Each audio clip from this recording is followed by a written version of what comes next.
السلام علیکم ناظرین، آج ایک ایسی دل خراش سٹوری آپ کی خدمت میں پیش کرنے جا رہے ہیں۔ ایک بہن بڑے مجبور حالات سے گزر کر ہمارے پاس آئی۔ ان کے شوہر نے ان کے بچہ گم ہونے کی وجہ سے ان کو طلاق دے دی۔ تو ظاہر سی بات ہے، ماں تو نہیں چاہتی نا کہ اس کا بچہ گم ہو جائے، اور بعض سے زیادہ اذیت دہ ماں ہوتی ہے بچے کے غم میں۔ تو آئیے باقی اس بہن کے غم میں ہم برابر کے شریک ہیں اور ان سے جانتے ہیں۔ السلام علیکم۔ وعلیکم السلام۔ اچھا بہن، آپ مجھے بتائیں زندگی کے کیا مسئلے مسائل ہیں، کیا پریشانیاں ہیں جن کی وجہ سے آپ پریشان ہیں؟ میرا ایک ہی بیٹا تھا، اس کو گم ہوئے 2 سال پورے ہو گئے ہیں۔ 5 سال کا تھا، چھوٹا سا، بس ایسی دکان پہ چیز لینے نکلا ہے تو بعد میں بہت ڈھونڈا ہے۔ حالانکہ اس دکان پہ پہلے بھی آتے جاتے رہتے تھے بچوں کے ساتھ، مجھے کوئی آئیڈیا نہیں تھا کہ آج کی ہو جائے گا، مگر 2 سال آج ہو گئے اس کو گم ہوئے۔ کہاں کہاں نہیں ڈھونڈا، سڑکوں پہ جگہ جگہ ڈھونڈا۔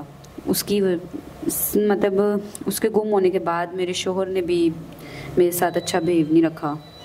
اس نے سارا بلیم مجھے کیا کہ تمہاری وجہ سے بچہ گم ہوا ہے، اور اس کی وجہ سے بات یہاں تک آئی کہ اس نے مجھے ڈیورس دے دی۔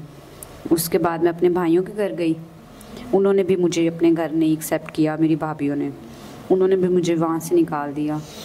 تو اب آپ کیسے اپنے نظام زندگی کو سروائیو کر رہی ہیں اور چلا پا رہی ہیں؟ کتنا مشکل ہے اور تکلیف دہ ہے آپ کے لیے اس طرح اپنے نظام زندگی کو مینج کرنا؟ کچھ دن تو میں فٹ پاتھ پہ سڑکوں پہ دھکے کھاتی رہی کہ شاید یہاں سے مجھے میرا بیٹا بھی مل جائے اسی دوران، مگر تب بھی نہیں ملا۔ اس کے بعد پھر مجھے کسی نے ایک کمرہ کرائے پہ لے کے دیا، میں نے گھروں کا کام کر کے گزارا چلا رہی ہوں، بٹ میں چاہتی ہوں کہ میں نکاح کر لوں۔ ناظرین، ایک فٹ پاتھ پہ یہ بہن اپنی زندگی گزاری اپنے بچے کی خاطر، تو ایک ماں کی ممتا جو ہے وہ ماں ہی جانتی ہے، میں اور آپ محسوس نہیں کر سکتے، یہ ایک ماں ہی محسوس کر سکتی ہے اپنے بچے کا دکھ۔ تو اب یہ چاہتی ہیں کوئی ایسا سنسیئر پرسن جو ان کو تحفظ دے۔ یہ کب تک لوگوں کے گھروں میں کام کر کے کرائے کے مکانوں میں دھکے کھاتی رہیں گی؟ یہ چاہتی ہیں کوئی سنسیئر پرسن جو ان کو چھت دے، اپنی عزت بنائے اور باعزت طریقے سے ان کو رکھے اور کوشش کرے کہ ان کا بیٹا بھی مل جائے۔ تو اگر کوئی ایسا انسان جو ان سے نکاح کی خواہش رکھتا ہے تو وہ ضرور ان سے نکاح کرے اور ان کے مسائل کو حل کرے۔ امید کرتے ہیں کوئی نیک انسان ہی ان سے نکاح کرے گا۔ اسی کے ساتھ اپنے میزبان نواب احمد کو دیں اجازت۔ خدا حافظ۔